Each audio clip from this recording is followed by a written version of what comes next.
और वहीं प्रधानमंत्री नरेंद्र मोदी ने अपने मन की बात कार्यक्रम में India the mother of democracy पुस्तक का जिक्र किया।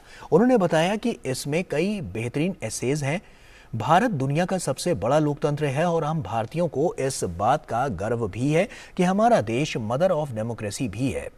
किस तरह की है ये पुस्तक और इस पर खास बातचीत की हमारे संवाददाता गिरीश निशाना ने ICHR के चेयरमैन प्रोफेसर रघुवेंद्र तंवर से। देखिए।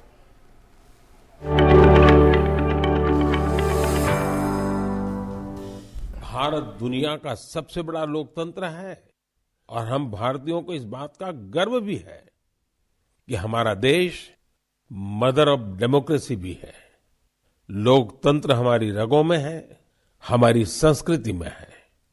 सदियों से यह हमारे कामकाज का भी एक अभिन्न हिस्सा रहा है। स्वभाव से हम एक डेमोक्रेटिक सोसाइटी है। डॉक्टर अंबेडकर ने बौद्ध भिक्षु संघ की तुलना भारतीय संसद से की थी। प्रधानमंत्री नरेंद्र मोदी ने अपने मन की बात कार्यक्रम के अंदर India the mother of democracy पुस्तक का जिक्र किया। इस पुस्तक पर ज़्यादा बात करने के लिए हमारे साथ मौजूद हैं भारतीय इतिहास अनुसंधान परिषद के चेयरमैन डॉक्टर रघुवेंद्र तंवर साहब। सर, किस तरह की ये पुस्तक है? देखिए, पहली बात तो मैं ये कहना चाहूँगा कि माननीय प्रधानमंत्री जी ने जो इस पुस्तक का अपने बहुत महत्वपूर्ण कार्यक्रम में, देश के एक बहुत महत्वपूर्ण कार्यक्रम मन की बात में जो जिक्र किया है, वो ICHR के लिए एक बहुत बड़ी बात है। इस पुस्तक का जो मूल योगदान वो ये है कि हिस्टोरिकल नैरेटिव को करेक्ट करने की, ठीक करने की जो मूल कथा है, इतिहास की मूल कथा जिसे हम कहते हैं, उसमें जो गैप्स हैं, कमियां हैं, उसको सुधारने का ये प्रयास है।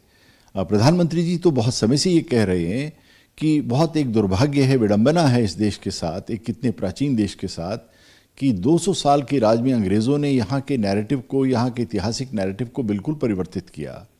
इस देश को अपनी जड़ों से काट दिया गया, इस देश को भुला दिया गया कि वो एक 10,000 साल प्राचीन परंपरा है। इस परंपरा के रूप में हम हमारी संस्कृति भूल गए, हम अपनी स्पिरिचुअलिज्म से डिस्कनेक्ट हो गया और विश्व के सामने भारत का वो रूप रखा गया जो कि असली रूप नहीं था। तो पहले तो मैं यही कहूँगा कि ये जो पुस्तक है, इसने एक ऐसा इसका ये प्रयास है, 30 लेखक जो हमारे इतिहास अनुसंधान परिषद के साथ जुड़े हैं, उन्होंने दुनिया को ये बताने का प्रयास किया है कि हम लोग एक 10,000 साल प्राचीन विचित्र सभ्यता है, हमारी बहुत सी विभिन्नताएं हैं, और परंतु एक इनेट इक्वालिटी, एक इनेट यूनिटी है, एक अंदर से गहरी, एक बहुत गहरी जड़ों से हम लोग जुड़े हुए हैं।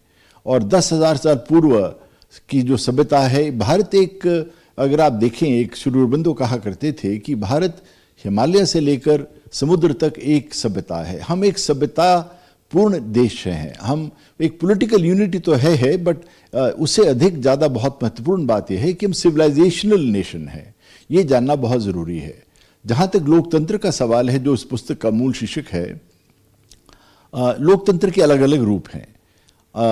विडंबना देखिए आप, जो दुनिया के सबसे बड़ी तानाशाही ताकतें हैं वो अपने आप को लोकतंत्र कहती हैं।